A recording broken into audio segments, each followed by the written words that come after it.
ಇಂದಿನ ದಿನಗಳಲ್ಲಿ ಯುವಜನತೆ ಐಟಿ-ಬಿಟಿಯತ್ತ ಮುಖ ಮಾಡುತ್ತಿದ್ದು, ಇದು ಹೀಗೆ ಮುಂದುವರೆದರೆ ತುತ್ತು ಅನ್ನಕ್ಕೂ ಕಷ್ಟಪಡಬೇಕಾಗುತ್ತದೆ. ಐಟಿ-ಬಿಟಿ ಯೊಂದಿಗೆ ಕೃಷಿಯತ್ತ ಗಮನಹರಿಸಿದಲ್ಲಿ ಆರೋಗ್ಯ ಮತ್ತು ಮಾನಸಿಕ ಒತ್ತಡದಿಂದ ದೂರಾಗುವುದರೊಂದಿಗೆ ಉತ್ತಮ ಆದಾಯ ಗಳಿಸಲು ಸಾಧ್ಯ ಎಂದು ಕೃಷಿಕರು ಲೆನ್ಸ್ ಸಂಸ್ಥೆಯ ಮಾಜಿ ಅಧ್ಯಕ್ಷ ಗೌತವಳ್ಳಿ ಜಿಎಂ ಲಕ್ಷ್ಮಣಗೌಡ ಅಭಿಪ್ರಾಯಿಸಿದರು.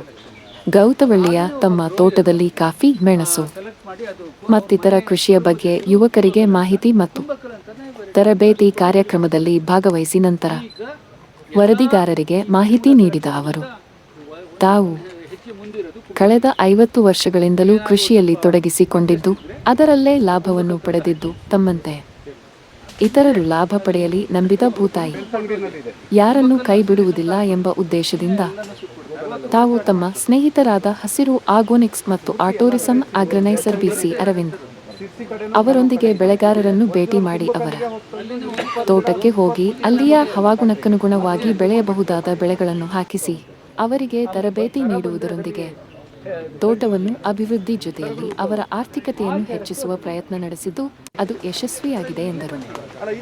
ಕೃಷಿ ಪಂಡಿತ ಪ್ರಶಸ್ತಿ ವಿಜೇತ ಹಸಿರು ಆರ್ಗಾನಿಕ್ಸ್ನ ಸಂಸ್ಥಾಪಕ ಅರವಿಂದ್ ಬಿಸಿ ಮಾತನಾಡಿ, ಲಕ್ಷ್ಮಣಗೌಡರು ತಮ್ಮಂತ ಇನ್ನಿತರರು ಸ್ವಾವಲಂಬಿ ಬದುಕು ಸಾಗಿಸಲು ತಮಗೆ ಗೊತ್ತಿರುವ ಕೃಷಿಯ ಬಗ್ಗೆ ಮಾಹಿತಿ ನೀಡುವುದರೊಂದಿಗೆ ಬೆಳೆಗಳಿಗೆ ಸಂಬಂಧಿಸಿದ ವಿಜ್ಞಾನಿಗಳನ್ನು ಕರೆಯಿಸಿ ಅವರಿಂದ ಮಾಹಿತಿಯನ್ನು ನೀಡುವುದರೊಂದಿಗೆ ಯಾವ ಬೆಳೆ ಬೆಳೆದರೆ ಹೆಚ್ಚು ಲಾಭಗೊಳಿಸಲು ಸಾಧ್ಯ ಎನ್ನುವುದನ್ನು ತಿಳಿಸಿಕೊಡುತ್ತಿರುವುದು ಕೃಷಿ ಉಳಿವಿಗೆ ಶ್ರಮಿಸುತ್ತಿದ್ದಾರೆ. ಅವರೊಂದಿಗೆ ತಾವು ಕೈ ಜೋಡಿಸಿರುವುದಾಗಿ ತಿಳಿಸಿದರು.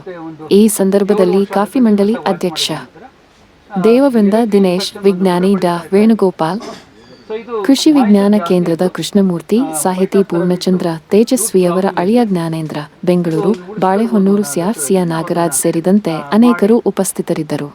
ಮಲ್ಟಿಪ್ಲೈ ಮಾಡಿ ಈ ವರ್ಷ ಒಂದು ಅಂದಾಜು 3.4 ಲಕ್ಷ ಅಷ್ಟು ಗಿಡಗಳಿತ್ತು. ಸಿಗಂಧನಿದು ರಮಾಕಾಂತ್ ಹೆಗ್ಡೆ ಅಂತ ಅವರು ನೀವು ಅಪ್ರೋಚ್ ಮಾಡಿ. ಆದರೆ ಇಲ್ಲಿ ಯಾವ ಚಾಂಪಿಯನ್ ಯಾವಾಗಲೂ ಪನ್ನೀರ್ 1. ಇತ್ತೀಚೆಗೆ ಪನ್ನೀರ್ 9, ಪನ್ನೀರ್ 10 ಇವೆಲ್ಲ ಕೂಡ ಚೆನ್ನಾಗಿ ಬರ್ತಾ ಇದೆ. ಸ್ವಲ್ಪ ಬಿಸಿಲು ಬೆಳಕು ಚೆನ್ನಾಗಿರೋ ಕಡೆ ಪನ್ನೀರ್ 2 ಚೆನ್ನಾಗಿ ಬರ್ತಾ ಇದೆ. ನೀರು ಜಾಸ್ತಿ ಇದ್ದು ಲೇಟಾಗಿ ಮೆಚೂರ್ ಆಗೋಂಥದ್ದು ಪನ್ನೀರ್ 3 ಬೀಳಬಾರ್ದು. ನಾವು ಕಾಫಿ ಗಿಡಕ್ಕೆ ಏನಾಗುತ್ತೋ ಇಲ್ಲಿ ಅಪ್ಲೈ ಆಗಲ್ಲ, ಅಡಿಕೆಗೆ ಏನು ಹಾಕ್ತೀವೋ ಅದು ಅಪ್ಲೈ ಆಗಲ್ಲ. ಅದಕ್ಕೆ ನೇರ ಬಿಸಿಲಿಗೆ ಬಿಡ್ತೀವಿ, ಒಂಚೂರು ಆರ್ಡನಾಗಲಿ ಅಂದ್ಬಿಟ್ಟು ಕಾಫಿ ಗಿಡಗಳಿಗೆ. ಇಲ್ಲಿ ಮಾತ್ರ ನಮಗೆ ಯಾವಾಗಲೂ ಕೊಡೆ ಇರಲೇಬೇಕು, ಪ್ಲಾಸ್ಟಿಕ್ ಫುಡ್ ಬೇಕೇ ಬೇಕು, ಅದಕ್ಕೂ ನೆರಳಿರಬೇಕು. ಆವಾಗಲೇ ಗಿಡ ಸರ್ವೇ ಆಗುತ್ತೆ. ಒಂದು ಸರ್ತಿ ಪ್ಲಾಂಟ್ ಮಾಡಿದ್ರೆ ಏನು ತೊಂದರೆ ಇಲ್ಲ, ಅದೊಂದು ಎಚ್ಚರಿಕೆ ತೊಗೊಳ್ಳಿ. ಇದು ಫೈಟ್ ಆಫ್ಟರ್ ಅಲ್ಲ, ಬಿಸಿಲು ಸನ್ ಸ್ಕಾಚಿಂಗ್ದು ಏನೇನು ಫಾರಮ್ ಮಾಡಿದೆ, ಮುಂದೆ ಏನು ಮಾಡಬೇಕು ಅದನ್ನು ಸೂಚ್ಯವಾಗಿ ಕೊಟ್ಟಿದೆ. ಇದು ಒಂದು ಸರ್ತಿ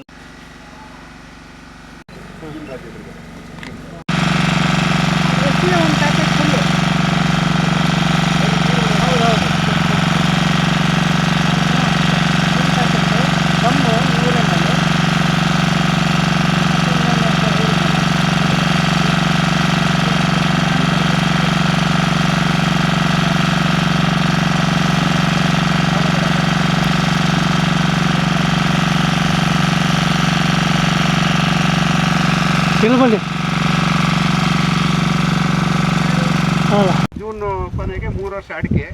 ಈ ಕಾಫಿ ಗಿಡಕ್ಕೆ ಸೆಪ್ಟೆಂಬರ್ ಬಂದರೆ 2 ವರ್ಷ ಆಗ್ತದೆ. ಕಾಫಿಗೆ 1 ವರ್ಷ ಬಿಟ್ಟು ಕಾಫಿ ಹಾಕಿದ್ದು.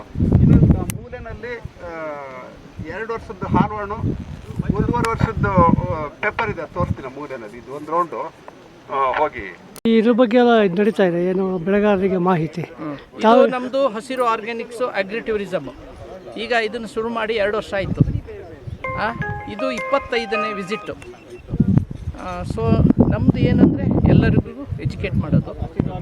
ಇವತ್ತು ಮೇಯ್ನು ಕಾಪರ್ ಸಲ್ಫೇಟು, ಈಗ ಸ್ಪ್ರೇ ಇರ್ಬೋದು, ಅದಕ್ಕೆ ಸಂಬಂಧಪಟ್ಟಂಗೆ ಯಾವ ಗನ್ ಯೂಸ್ ಮಾಡಬೇಕು, ಮತ್ತು pH ಲೆವೆಲ್ ನೋಡೋಕ್ಕೆ pH ಮೀಟ್ರು ಇವರೆಲ್ಲ ಬಂದರೆ ಇಲ್ಲೆಲ್ಲ ಲೈವ್ ಡೆಮೋ ಇರುತ್ತೆ.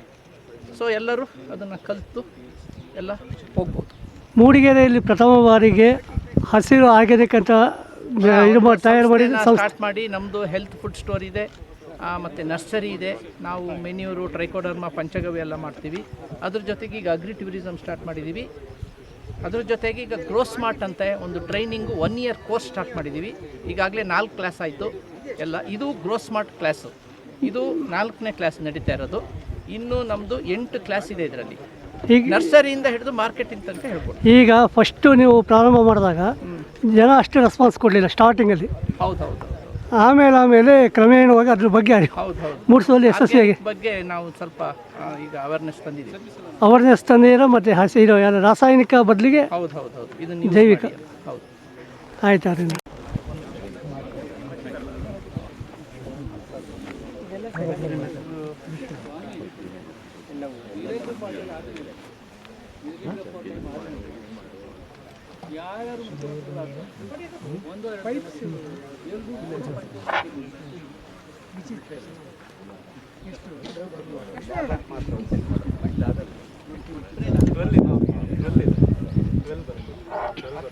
ಇದು pH ಮೀಟರ್ ತೋರಿಸ್ತಾ ಇದ್ದಾರೆ, ಸ್ವಲ್ಪ ಎಲ್ಲರೂ ನೋಡಿ. pH ಮೀಟರ್ ಬಗ್ಗೆ ಏನೇ ಡೌಟ್ಸ್ ಇದ್ರು ಸ್ವಲ್ಪ ಕೇಳಿ. 2 ಹಾಕಿದ್ರೆ ನಿಮಗೆ 12 ಬರುತ್ತೆ. 2 1.5 ಹಾಕಿದ್ವಿ. 2 ಎಷ್ಟು ಬಂದಿದೆ ಈಗ? ಈಗ 12 ಇದೆ. ಅದೇ ಆ್ಯಕ್ಚುಲಿ 9 10 ಒಳಗೆ ಬರಬೇಕು. ಬಟ್ ಕೆಲವರು ಹೇಳೋ ಪ್ರಕಾರ ನಿಮಗೆ ಕೆಲವರು CCRIನಲ್ಲೇ ಯಾವನೋ ಒಂದ್ಸರಿ ಹೇಳಿದ್ರು, ನೀವು ಆಲ್ಕ್ಲೈನ್ ಆದ್ರೂ ಪ್ರಾಬ್ಲಮ್ ಇಲ್ಲ, ಅಸಿಡಿಕ್ ಆಗಬಾರ್ದು ಅಂತ. ಹಿಂದೆಲ್ಲ 2 kg 2 kg ಹಾಕಿ ಹೊಡಿತಿದ್ರು. ಈಗ ನಾವು 1.5 ಹಾಕಿ ಹೊಡಿತಾ ಇದೀವಿ. 2 ಕಾಪರು 1.5 ಸುಣ್ಣ. 2 ಕಾಪರು 1.5 ಸುಣ್ಣ. ಸರ್, ಒಂದು pH ಯಾವ್ದ್ರ ಮೇಲೆ ಡಿಪೆಂಡ್ ಆಗಿರುತ್ತೆ ಅಂತಂದ್ರೆ, ನೀವು ಯೂಸ್ ಮಾಡ್ತಿರಲ್ಲ ಸ್ಪ್ರೇ ಲೈಮ್ದು ಕ್ವಾಲಿಟಿ ಮೇಲೆ ಡಿಪೆಂಡ್ ಆಗಿರುತ್ತೆ. Spray lime 80 and above calcium oxide ಇರುತ್ತಲ್ಲ, ಅದಾದ್ರೂ ನಿಮಗೆ 200 ಹಾಕಿದ್ರು ಸಾಕು. ಒಂದಕ್ಕೂ ನಿಮಗೆ 9-9.5 ಬರುತ್ತೆ. 1 kg 2 kg ಕಾಪರ್ಗೆ 1 kg 80 and above percentage lime ಹಾಕಿದ್ರೆ ನಿಮಗೆ ಅದು ಹೆಚ್ಚು 9-9.5% ಬರುತ್ತೆ. ಮತ್ತೆ ಇದು ಹ್ಯಾಂಡ್ pH ಮೀಟರ್ ಇದೆಯಲ್ಲ, ಇದ್ರ ಸಮಸ್ಯೆ ಏನಂದ್ರೆ ಕ್ಯಾಲಿಬ್ರೇಷನ್ ಮಾಡಬೇಕಾಗುತ್ತೆ. ರಿಪೀಟೆಡ್ ಕ್ಯಾಲಿಬ್ರೇಷನ್ ಅಲ್ಲ, ಪ್ರತಿ ವರ್ಷ ಅಲ್ಲ ಸರ್, ಎವ್ರಿ 2 months ಆದ್ರೂ ಮಾಡಬೇಕಾಗುತ್ತೆ. ನಾವು ಪ್ರತಿ ವಾರ ಮಾಡ್ತೀವಿ ನಮ್ಮ ಲ್ಯಾಬ್ಗಳಲ್ಲಿ ಕ್ಯಾಲಿಬ್ರೇಷನ್. ಸೊಲ್ಯೂಷನ್ ಅಲ್ಲಿ ಮಾಡ್ಕೋಬಹುದು. ಇನ್ನೂ ಒಂದು ಹೇಳ್ತೀನಿ, ಸೊಲ್ಯೂಷನ್ ಯಾವ್ದ್ರಲ್ಲಿ ಹಾಕ್ತೀರಾ? ಇದು 7 ಮತ್ತು 4 ಬರುತ್ತೆ. ಕ್ಯಾಲಿಬ್ರೇಷನ್ ಮಾಡಬೇಕು. ಡಿಸ್ಟಿಲ್ ವಾಟರ್ ಹಾಕ್ಬಿಟ್ಟು ಮಾಡಬೇಕು. ಹೌದು ಅದನ್ನೇ. ಮಿಕ್ಸರ್ ವಾಟರ್ ಸಿಗಲ್ಲ. ನೀವು ಎಕ್ಸ್ಪ್ಲೇನ್ ಮಾಡಿದ್ದೀನಿ. ನಾನು ಒಂದು ಹೇಳ್ತೀನಿ, ನಾವು ಏನು ಮಾಡ್ತೀವಿ ಅಂದರೆ, ನಾವು ಯಾವುದೋ ಒಂದು ಬ್ರ್ಯಾಂಡ್ ಕಾಪರು, ಒಂದು ಬ್ರ್ಯಾಂಡ್ ಲೈಮನ್ನ ನಾವು ಇದನ್ನ ರೆಡಿ ಮಾಡಿ ನಾವು KVK ಮೂಡಿಗೆರೆ KVK ಅಥವಾ ಹಾರ್ಟಿಕಲ್ಚರ್ ಕಾಲೇಜಲ್ಲಿ ನಾನು ತಗೊಂಡು ಪ್ರತಿ ವರ್ಷ ನಾನು ಟೆಸ್ಟ್ ಮಾಡಿಸಿ ಅವಾಗ ಏನು ಮಾಡ್ತಾರೆ, ನಾವು ಏನು ಹಾಕಿರ್ತೀವಿ ಅದೇ ಇದನ್ನ ನಾವು ಅದೇ ಪ್ರಮಾಣ ಹಾಕಿ ಅಂತ ಬರೋದು. ಪ್ರತಿ ಬ್ಯಾರಲ್ಗೂ ನಾವು ಮಾಡಲ್ಲ. ಅಲ್ಲ, ಹೌದು. ಬಟ್ ಕಾಪರ್ ಸಲ್ಫೇಟ್ ಕೂಡ pH ಇಂಡಿಯನ್ ಸ್ಟ್ಯಾಂಡರ್ಡ್ಸ್ ಪ್ರಕಾರ 3 and above ಇರಬೇಕು ಅಂತ ಇದೆ. ಸೊ ಅಲ್ಲಿ pH ಕಡಿಮೆ ಆದಾಗ ಕೂಡ ಪ್ರಾಬ್ಲಮ್ ಆಗುತ್ತೆ. ಸೊ ನಮ್ಮ ಕಾಪರು ಪರ್ಸೆಂಟೇಜ್ ನಿಮಗೆ ಪಕ್ಕ ಇರಬೇಕು, ಲೈಮು ಪರ್ಸೆಂಟೇಜ್ ಪಕ್ಕ ಇರಬೇಕು. 97% ಅವೆಲ್ಲ ಇದ್ರೆ ನಿಮ್ಗೆ ಅದು ನಮ್ದು ಇದನ್ನ ತೋರಿಸ್ತೀನಿ ನಿಮಗೆ. ಅವ್ರದ್ದು ಟೆಸ್ಟ್ ರಿಪೋರ್ಟ್ ಎಲ್ಲ ಇದೆ. ನಾವು ಒಂದು ಕಾಪರ್ ಯೂಸ್ ಮಾಡ್ತೀವಲ್ಲ, ಟೆಸ್ಟ್ ರಿಪೋರ್ಟ್ ಕೊಡ್ತೀವಿ.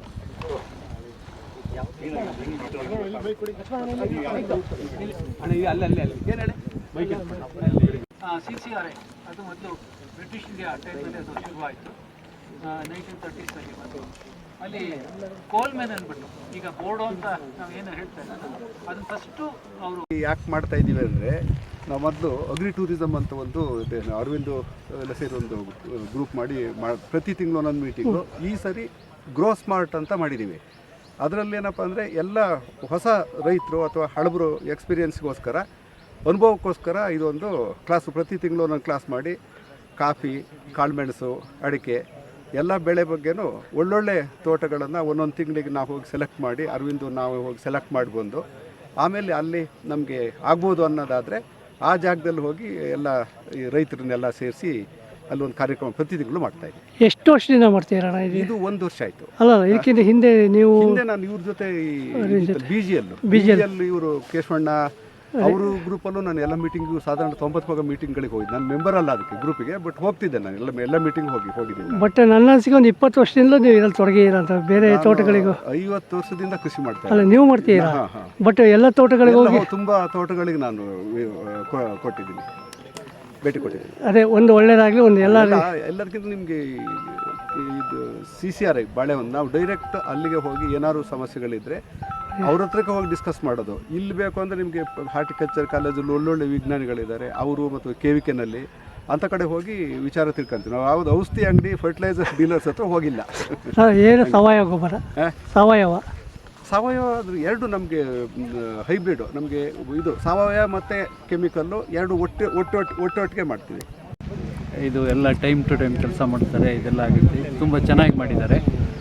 ನಾವು ಈ ಥರ ಮಾಡಬೇಕು ಅಂತ ನಮಗೆ ಇದು ನೋಡಿದ ಮೇಲೆ ಇದನ್ನು ಮುಂದುವರ್ಸ್ಕೊಂಡು ಹೋಗ್ಬೇಕು, ಇದೇ ಥರ ಮಾಡ್ಕೋಬೇಕು ಅಂತೇಳಿ ನಮಗೆ. ನೀವು ಲಕ್ಷ್ಮಣಗೌಡರು ಒಡನಾಡಿ ಅಲ್ಲ ಸುಮಾರು ವರ್ಷಗಳಿಂದ? ಅಲ್ಲ ಇದ್ದೀವಿ, ಆದರೂ ಈಗ ಏನಾಗ್ತದೆ, ಈಗ ಸ್ವಲ್ಪ ಲೇಬರ್ ಪ್ರಾಬ್ಲಮ್ ಇರೋದ್ರಿಂದ ಸ್ವಲ್ಪ ಅವ್ರಿಗಿಂತ ಹಿಂದಿದ್ದೀವಿ. ಇದು ಅವ್ರ ಜೊತೆ ಹೋಗಬೇಕು ಅಂತೇಳಿ. ಲೇಬರ್ ಇಲ್ದಲ್ಲೇ ಸಹ ಕೆಲಸ ಮಾಡ್ಬೋದು? ಇಲ್ಲ, ಲೇಬರ್ ಅಲ್ಲಿ ಸ್ವಲ್ಪ ಮಾಡಬೇಕು, ಅದು ಮಾಡ್ತಾಯಿದ್ದೀವಿ. ಅದೇ ಮುಂದಿನ ಇದಕ್ಕೆ ಒಂದು ತೋಟಗಳನ್ನೋದು ಬರೀ ಕಾಲ್ಪನಿಕ ಚಿತ್ರ ಆಗಬಾರ್ದು ಅಂತ ನಿಮ್ಮ ಕಲ್ಪನೆ ಇರೋದ್ರಲ್ಲಿ ನಾವು ಇರೋಷ್ಟರಲ್ಲಿ ಮೇಂಟೈನ್ ಮಾಡ್ಕೊಂಡು ಹೋಗೋಂಥ ವ್ಯವಸ್ಥೆಯನ್ನು ಮಾಡ್ಕೊಳ್ತೀವಿ.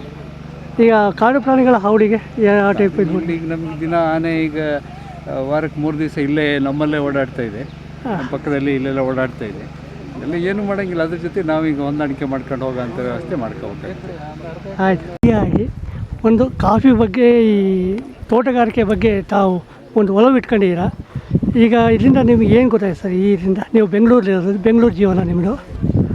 ಬೆಂಗಳೂರು ಮೂಡಿಗೆರೆ ನಾವು ಆಗಿ ಅಪ್ ಆ್ಯಂಡ್ ಡೌನ್ ಮಾಡ್ತಿರ್ತೀವಿ ನಮ್ಮ ತೋಟದಲ್ಲಿ. ಆದರೂ ನಮ್ಮ ತೋಟದಲ್ಲಿ ಹೆಚ್ಚಿಗೆಯಾಗಿ ನಾವು ತೇಜಸ್ವಿಯವರಿರೋ ಒಂದು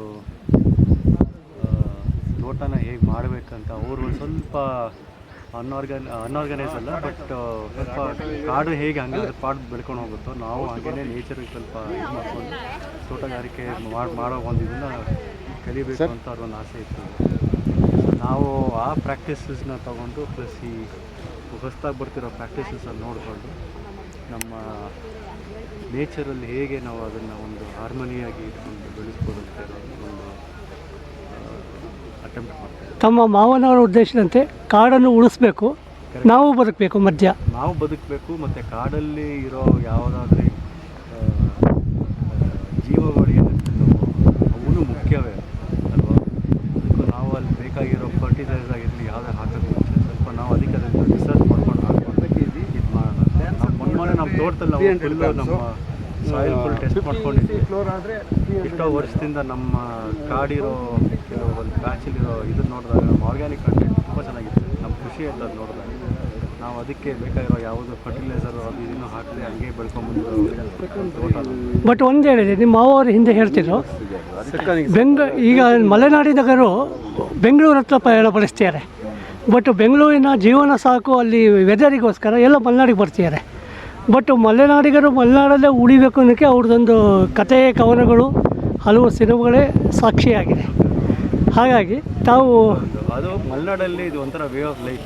ಕೃಷಿಕರ ರೈತನ ಒಂದು ಜೀವನ ಇದೆಯಲ್ಲ, ಅದು ಒಂಥರ ಬೇರೆ ಥರದಲ್ಲಿ ಬೆಂಗಳೂರಲ್ಲಿ ಇದ್ದವ್ರಿಗೆಲ್ಲ ಅರ್ಥ ಮಾಡಿಕೊಂಡು ನಾವಿಲ್ಲಿ ಬಂದು ಹುಡುಗು ನಾವಿಲ್ಲಿ ಹೇಗೆ ಇದು ಮಾಡ್ತೀವೋ ಅದನ್ನು ಬೆಂಗಳೂರಲ್ಲಿದ್ದು ಅದನ್ನು ಅರ್ಥ ಮಾಡ್ಕೊಳ್ಳೋದು ಯಾವಾಗಲೂ ಕಷ್ಟ. ದುಡ್ಡಿದ್ದು ಕಾಫಿ ತೋಟಗಳು ಕೊಡ್ಕೋಬೋದು, ಬಟ್ ಕಾಫಿ ತೋಟನ ನಡೆಸೋದಾಗಿರಲಿ ಅದನ್ನು ಒಂದು ಇಂಟಿಗ್ರೇಟೆಡ್ ವೇ ನೋಡಿಕೊಂಡು ಅದ್ರ ಜೊತೆ ಜೀವನ ಮಾಡಿಕೊಂಡು ಸುತ್ತಮುತ್ತ ಇರೋ ವಾತಾವರಣ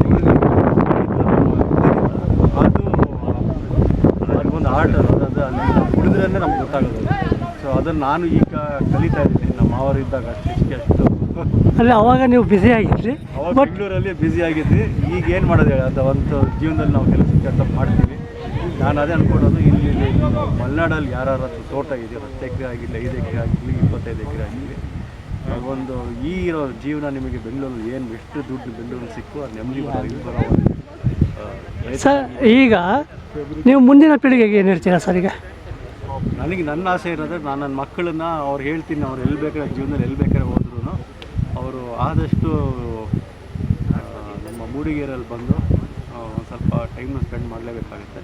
ಆಮೇಲೆ ಯಾವುದೋ ಒಂದು ಪಾಯಿಂಟಲ್ಲಿ ಜೀವನದಲ್ಲಿ ಇಲ್ಲೇ ಬಂದು ಉಳಿದು ಅಲ್ಲಿ ನಮ್ಮ ಒರಿಜಿನಲ್ಲಾಗಿ ನಾವು ಹೇಗೆ ಬೆಳ್ಕೊಂಡು ಹೋಗ್ತೀವಿ ಆ ಒಂದು ಪ್ರಾಕ್ಟೀಸಸ್ನ ನಾವು ಕಂಟಿನ್ಯೂ ಮಾಡಿಕೊಂಡು ನಾವು ಇಲ್ಲೇ ಉಳಿಬೇಕಂತ ಒಂದು ನನಗೆ ಆಸೆ, ನನಗಿರೋ ಆಸೆ ಅದು. ಬಟ್ ಮಕ್ಕಳು ಇರ್ತಾರಲ್ಲ ಅವ್ರಿಗೆಲ್ಲ ಇವೆಲ್ಲ ಬೆಂಗಳೂರು ಅಮೇರಿಕಾ ಅಂದ್ಕೊಂಡು ಹಾಕ್ಕೊಂಡು ಹೋಗೋರಿಗೆ ಅವರು ಮೋಸ್ಟ್ಲಿ ನನಗನ್ಸುತ್ತೆ ಒಂದು 10 ವರ್ಷ 15 ವರ್ಷ ಆದಮೇಲೆ ಎಲ್ಲರೂ ಈ ಮರಳಿ ಕೃಷಿ ಅದನ್ನು ಅದ್ರದ್ದು ಬೆನಿಫಿಟ್ಸ್ನ ಅರ್ಥ ಮಾಡ್ಕೊಂಡು ಬರ್ತಾರೆ ಅಂತ ನಾನು. Thank you sir.